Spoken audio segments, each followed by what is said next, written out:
pelayanan pada pakai baju bola. Saya mau main bola. Hah? Anak basketnya kalah nih. Jangan gue bawa ketek.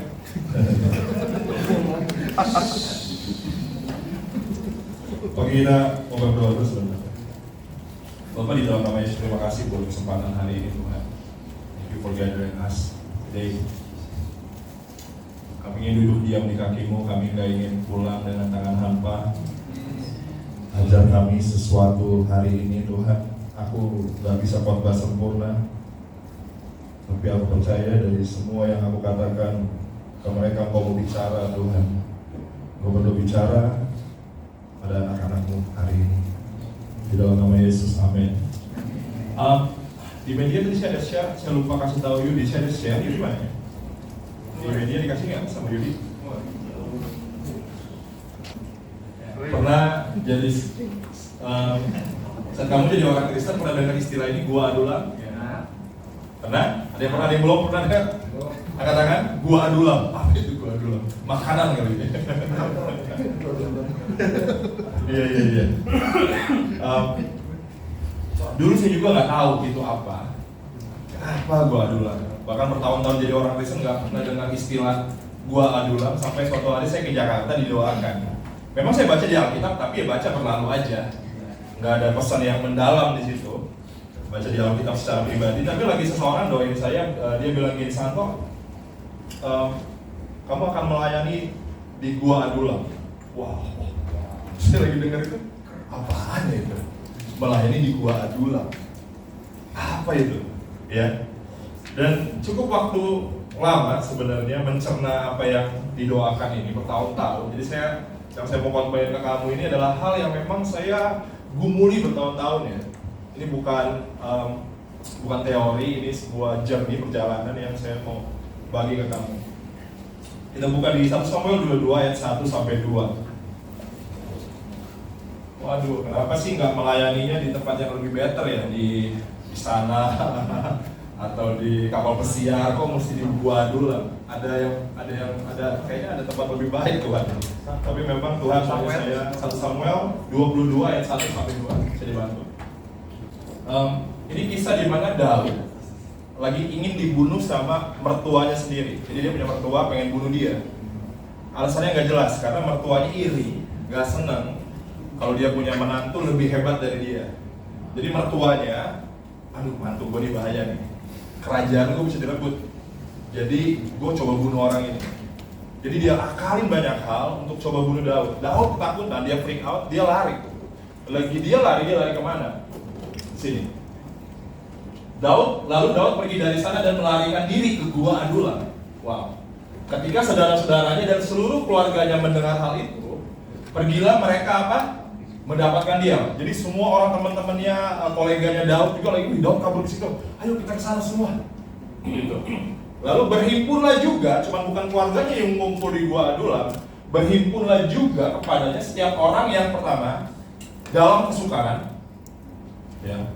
Yang kedua, orang-orang seperti apa? Setiap orang yang dikejar apa? Hutang piutang. Dan kategori ketiga adalah setiap orang yang sakit hati. Maka ia, Daud, menjadi pemimpin mereka. Bersama-sama dengan dia ada kira-kira 400 orang. Kamu kebayang gak sih? Daud nih lagi pengen dibunuh, ketakutan, masalah hidup dia sendiri aja belum kelar. Dia mesti kabur karena ancaman dari mertuanya sendiri, lagi dia nyumput.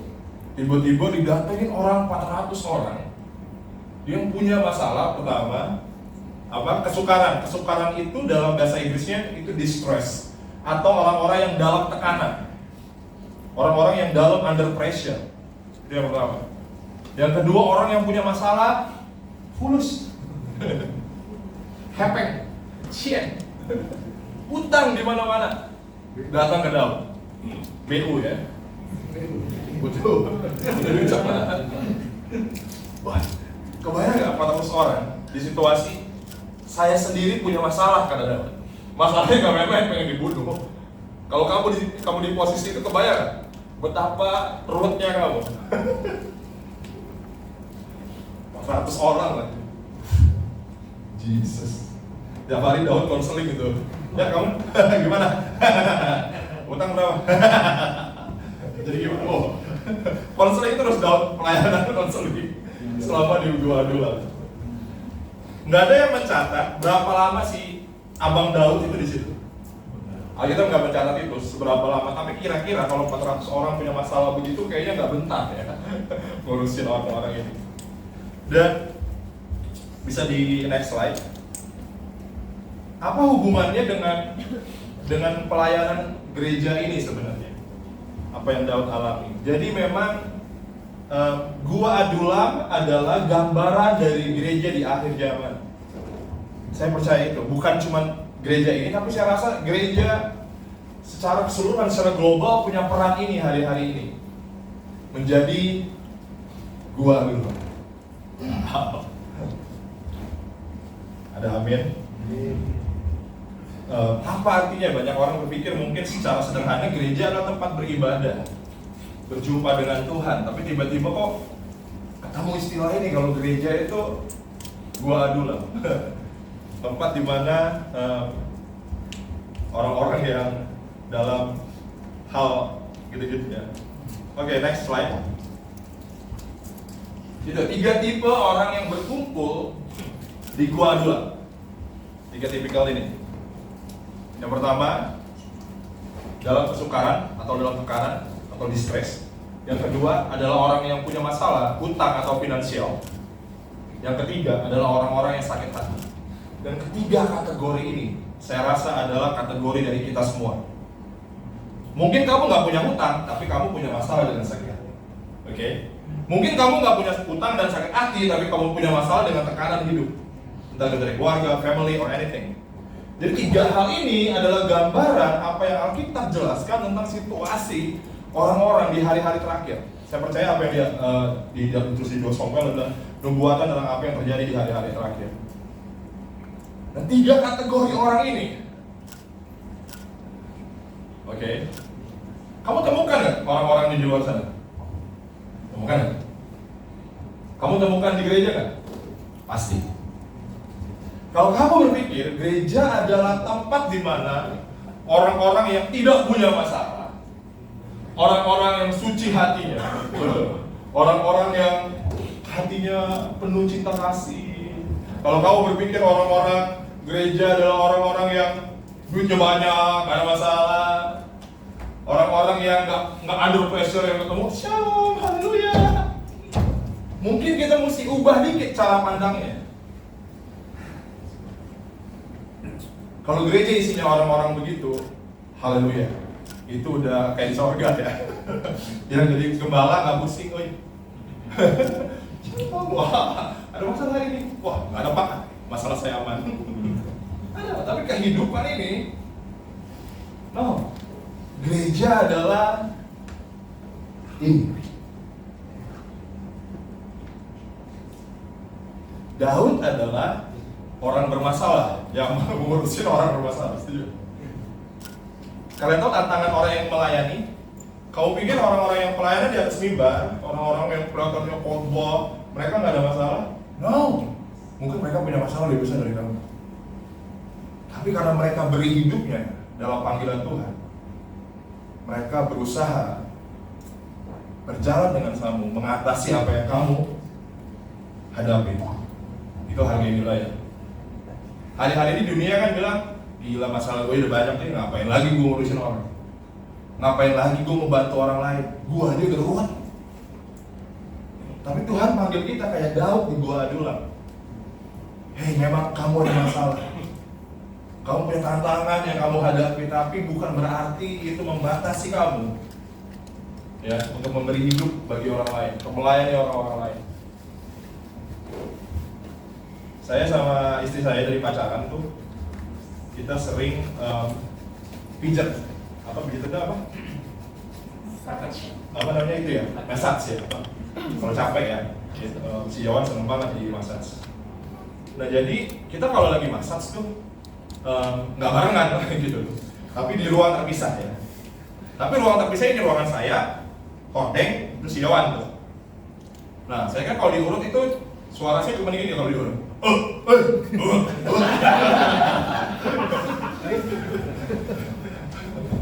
Kayak orang digebukin. Kalau si Yohan itu beda, dia bisa ngobrol. Jadi kita itu setiap di massage itu 1,5 jam. Jadi 1,5 jam itu si Yohan itu bisa ngobrol dengan yang ngurutin dia. Langsung orangnya nangis-nangis. Gawat Tuhan. Jadi kebanyakan saya kan nguping kan, ngomongin apa sih? Jadi selalu orang-orang itu ngomongin ini.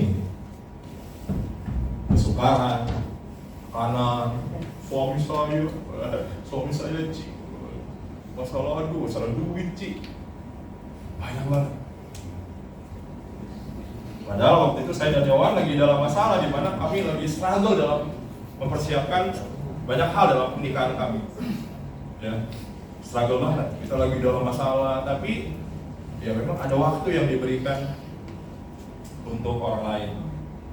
Dan saya rasa gereja dipanggil untuk melakukan ini.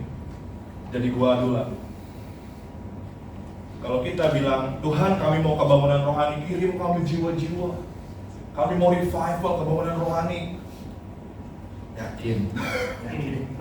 Loh, karena yang datang orang-orang kayak gini semua loh. Ada amin? Apakah kita yakin? Kadang-kadang kita kan kalau doa kan gampang ya. Tuhan, kami rindu revival. Lawat jiwa-jiwa Tuhan. Biarkan gereja jadi penuai api camat. Wah, mantap. Pasti tua yang datang. Hah? Sama sih ya? Nah, makanya lagi kita bilang, Tuhan, kirimkan kami jiwa-jiwa. Yakin?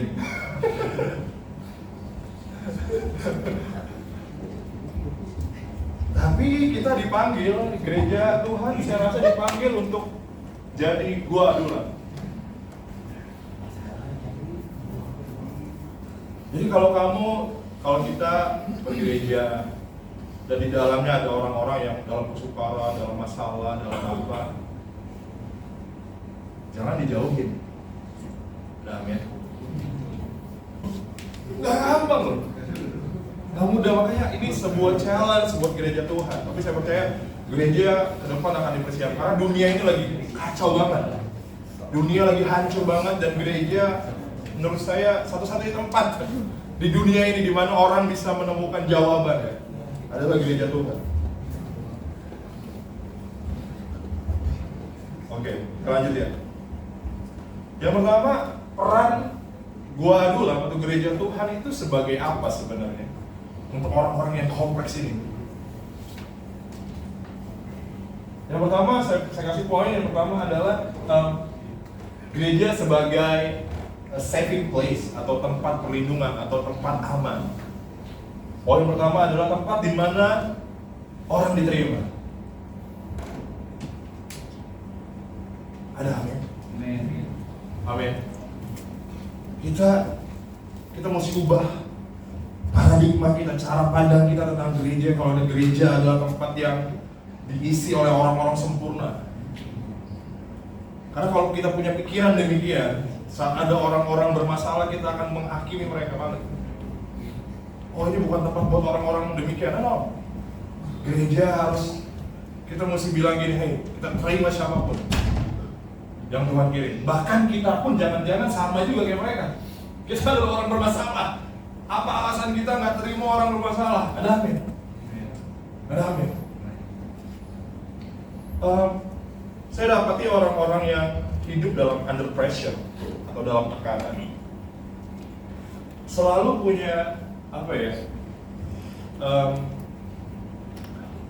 Apa yang masuk, apa yang keluar? Apa itu bahasa Inggrisnya?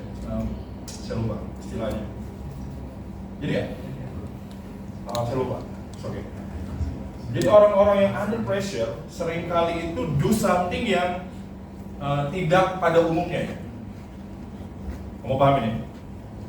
Kalau kamu lihat orang yang antisosial, diam, nggak mau connect with others, saya pastikan hidupnya dalam under pressure. Jadi jangan lihat antisosialnya. Gede-gede? Jangan orang sombong banget sih, antisosial banget, nggak mau negur, nggak mau apa. No, di gereja kita nggak gitu. Kalau di luar sana saya nggak ngerti. Tapi lagi kamu ketemu orang antisosial, Yang kita lihat, pasti ini adalah result dari apa yang dia alami. Amin. Mungkin dia tertekan dalam keluarga. Yang kita lihat bukan responnya dia, tapi apa sih jangan-jangan kenapa orang ini? Ada orang yang minder, ada orang yang terluka. Wow, banyak hal banget. Makanya saya mau belajar, kita sebagai gereja, saya mau bangun ini, yuk kita sama-sama terima orang lain. Tapi pertanyaan besar, bisa nggak kamu terima diri kamu sebelum? Karena gini, kalau kamu you can love yourself, you can love others. Kalau you cannot love yourself, kalau kamu nggak bisa terima you cannot embrace yourself, kamu nggak bisa terima diri kamu, akan sulit buat kamu terima orang lain. Ada amin? Terima diri kita itu berat. Saya dari kecil lahir di keluarga yang nggak ada uang. Tapi lingkungan saya, orang-orang ada uang. Itu realita yang saya hadapi dari kecil. Untuk menerima diri saya di mana, kenapa gue lahir keluarga gue nggak ada uang ya? Itu struggle banget untuk terima keberadaan saya.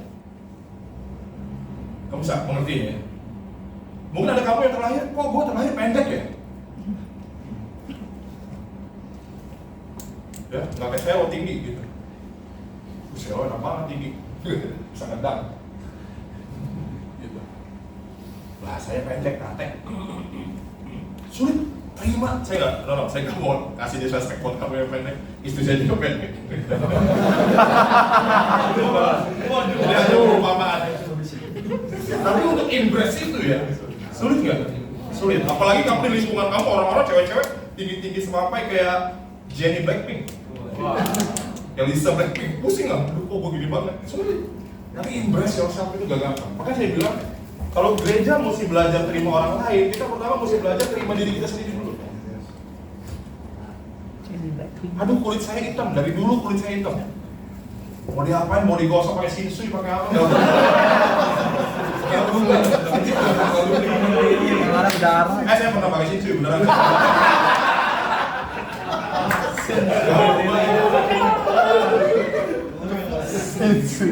Lembut.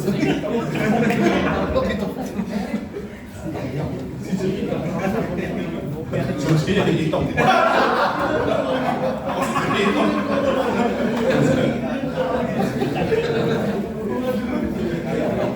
Saya belajar terima diri saya yang hitam. Jadi dari zaman saya kuliah, saya nggak pernah berdandan sok belaga orang-orang Asia atau Komingse atau yang lain. I am black, I embrace my black skin. Jadi saya selalu kuliah itu pakai celana gombrong, baju gombrong, pala botak kayak niga.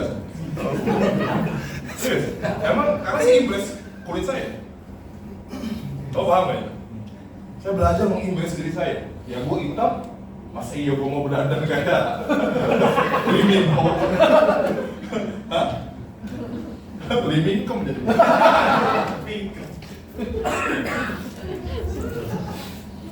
embrace, belajar embrace diri kita dulu, biar kita mudah untuk embrace orang lain. Amin. Amin. Kasihi dirimu, love yourself. Gitu. Ada yang bilang, aduh pengajaran love yourself itu salah. Kita nggak boleh mencintai diri kita sendiri. Ya udah, benci aja diri sendiri. Kalau segini. Terus yang kedua, gereja harus tempat di mana orang merasa aman. Yang pertama, merasa aman untuk apa sih Ko Santo? Gereja harus jadi tempat di mana orang merasa aman untuk salah. Sekali lagi, gereja harus jadi tempat di mana orang merasa aman untuk salah, walaupun dia salah tapi dia aman. Amin. Aduh, Vio main gitar, kuncinya salah. Tapi dia nggak merasa, aduh, mesti gue ditampar sama Rudi. Itu bukan safe place ya. Itu tempat jadi tempat yang aman untuk sebuah kesalahan. Dan memang jujur gereja kita, aduh sulit banget untuk ini. Kita tuh kalau lihat orang salah ya, paling senang. Benar gak sih? Iya. Nah, salah. Salah satu, salah lagi, salah dua, salah tiga. Wah, kita paling senang kalau lihat orang salah. Bahkan dia benar kita salah-salahin. Hey, kasih ruang aman untuk orang buat mistakes. Karena gini, kenapa gitu? Kok satu Tuhan aja sama kita. Aduh, kalau salah mah udah gak hitung Tapi kita tetap aman ya, lagi ketemu Tuhan. Tuhan salah lagi. Kita nggak ngerasa kita bakal dibuang tuh Tuhan. Tapi kita ngerasa tetap feel safety ya. Salah lagi, emang gue sadar, gue tadi gue tahu lagi gue datang ke dia, gue rasa aman, gue diterima oleh Tuhan, gue dikasihi dengan unconditional love. Kok Andi sih? Andi siapa ya? Andi love. Jadi tempat yang aman buat salah. Terus gereja harus jadi tempat yang aman untuk bertanya. Katakan amin. Amin. Saya sangat open kalau saya khotbah, kamu nggak relate, kamu bisa tanya saya, nggak bayar kok. Pak Santo, tadi Pak Santo ngomong gitu, kayaknya saya nggak setuju deh. Maksudnya apa sih? Coba jelasin lebih detail. Gereja harus jadi tempat aman untuk bertanya. Ada amin. Kalau kamu ada yang mengganjal, ada apa yang saya lakukan, atau siapa perlu dilakukan, ini tempat yang sangat aman untuk kamu bisa tanya. Bukan yang modelnya kayak, nurut aja, nurut gue. Nggak usah nanya-nanya, no. Bukan gitu. Oke, saya lanjut. Ini saving place. Terus, ini tempat di mana orang dipimpin, dalam tanda strip dibantu. Karena tugas pemimpin bukanlah memerintah. Ya, oke. Dalam kerajaan Allah, dalam cara pandang kerajaan Allah, pemimpin adalah melayani. Pelayan itu membantu bukan? Pelayan adalah apa? Leader melayani sama dengan leader membantu. Peran saya di sini bukan perintah-perintah. Gue hapus 10 kali. Amin. Tentu. Kevin, ambilin candle dong apa? Leader kan mikirnya gitu kan. Orang pikir pemimpin itu kayak gitu dong. Leader adalah, kehadiran leader adalah membantu kamu. Yang pertama hidup dalam Tuhan, yang kedua membantu kamu mengatasi hal-hal kamu yang struggle yang kamu hadapi. Gereja harus jadi gitu, di mana orang datang dan dibantu. Problemnya adalah banyak orang nggak cerita ke leader kalau mereka butuh dibantu. Kita mesti belajar rendah hati. When we need help, kita bilang help me. Kadang-kadang kita punya ego dan sombong, kita pikir, kita nggak mau bilang help me. No, if you need help, kamu butuh bilang, hey, I need a help. Help me. Ada amin? Kalau kamu butuh dibantu, bantu. Di Tor kita punya tim pastoral, saya sama Rudy, kita emang sudah komit kasih hidup kita ke kalian. Oh, saya bukan anak rohani Pak Rudy, no. Datang aja. Kita bukan leader buat anak-anak rohani, kita leader buat semua orang. Kalau kamu, saya butuh ngomong sama peserta saya, I need help. Karena saya temukan banyak orang ngerasa tidak perlu dibantu. Karena bukan karena dia nggak butuh dibantu, karena ada ego yang nggak dia lepaskan. Ada amin. Poin kedua, saya nggak punya waktu banyak, 20 menit lagi. Tapi ingat, kita mesti bisa next slide, Amin.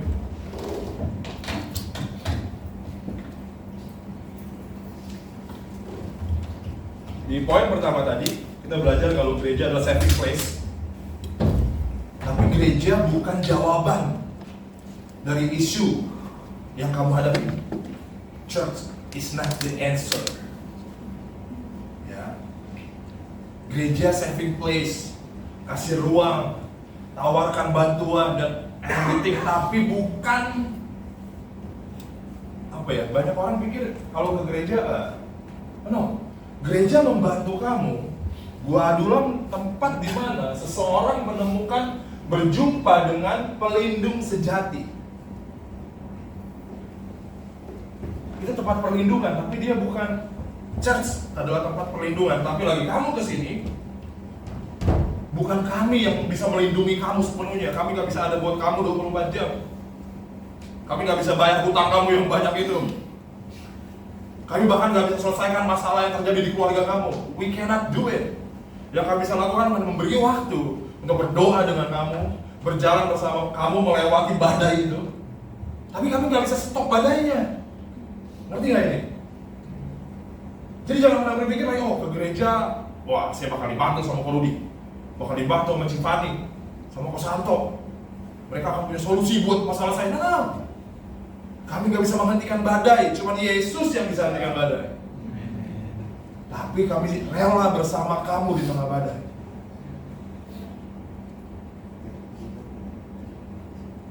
Paham ya? Lagi kamu datang ke Gua Adulam, kami bukanlah pelindung kamu adalah Yesus Kristus.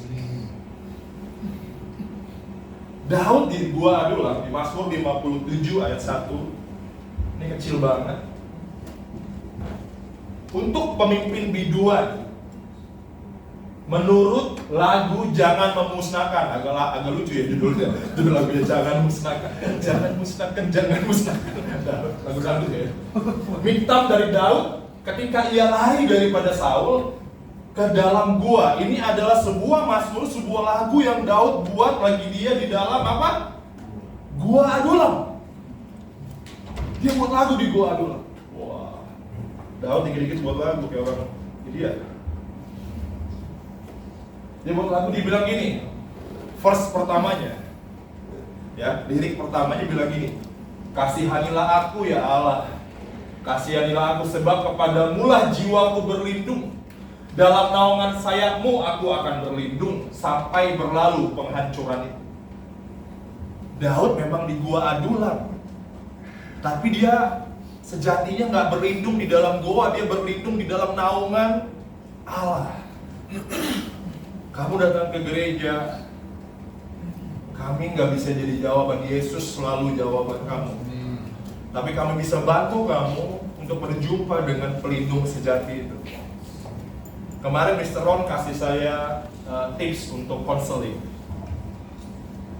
Jadi saya suka lakukan konseling ke orang-orang yang punya isu dan masalah.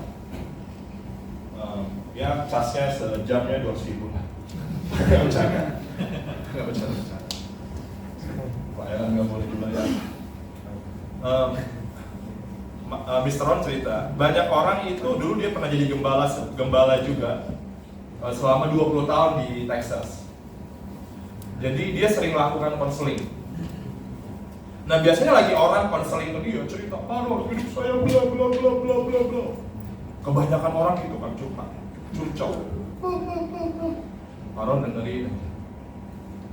Di endingnya Pak Ron tanya ke orang itu, Bapak, semua yang Bapak ceritakan ke saya, Bapak pernah ceritakan nggak ke Tuhan?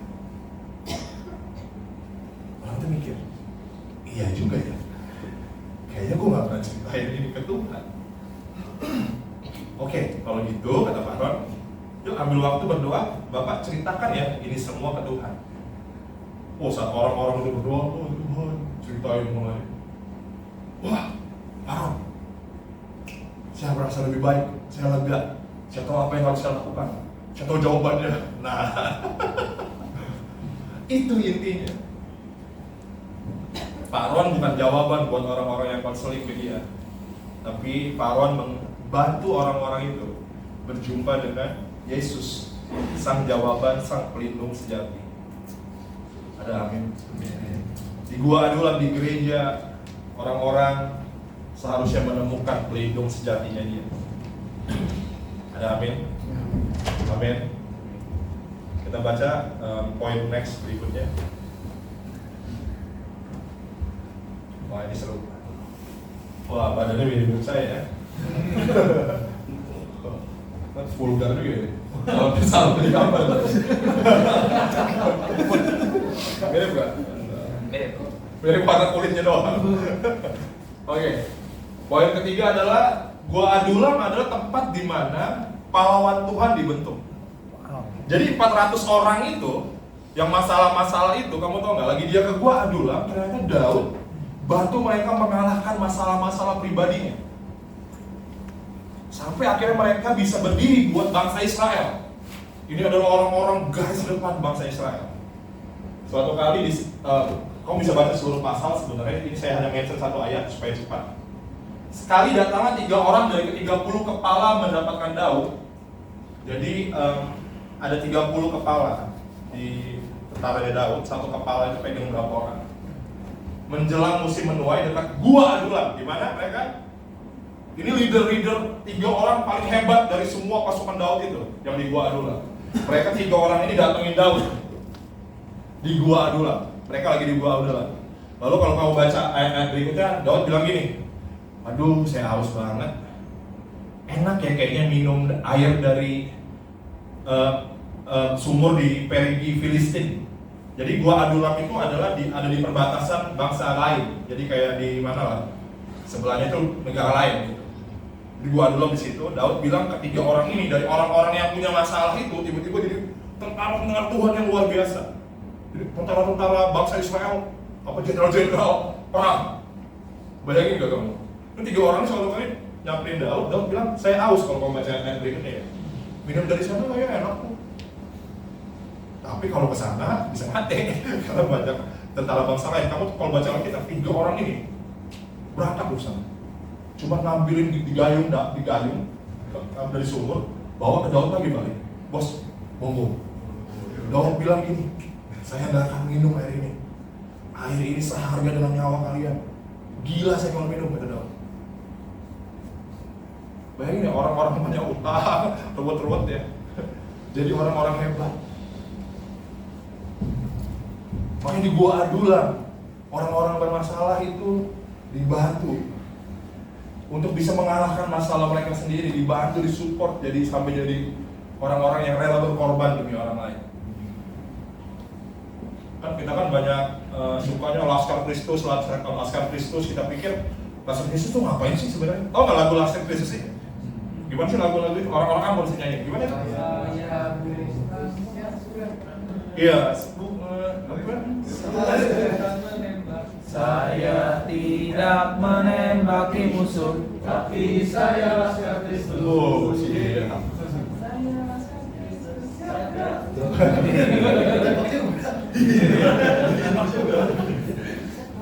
Banyak kita berpikir Laskar Kristus itu, kita Laskar Kristus, yang kita lakukan apa? Doa peperangan. Suka apa sende? Apa sih arti dari jadi pasukan Tuhan itu? Kita lihat jenderal perang kita Yesus Kristus. Lagi dia berperang di bumi, yang dia lakukan apa? Memberi nyawanya bagi orang lain. Kalau kita mau jadi Laskar Kristus, bukan keren-keren, saya Laskar Kristus. Pakai perlengkapan senjata Allah. Bukan gitu. Laskar Kristus itu esensinya adalah orang-orang yang rela kasih hidupnya bagi orang lain, memberikan dirinya bagi orang lain. Dan ini paling sulit. Benar gak? Sulit tuh. Doa peperangan mah, ya hanya gampang, gak sih kamu mau bilang gampang. Tapi memberi hidup buat orang lain, waduh, harganya mahal. Ada amin? Wah, mahal banget.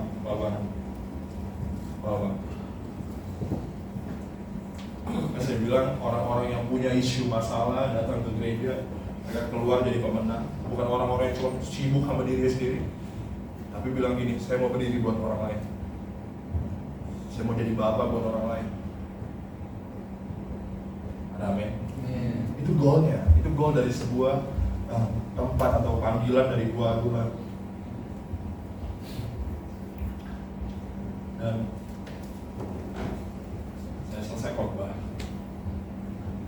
Tapi saya mau kita bangkit berdiri, kita mau berdoa.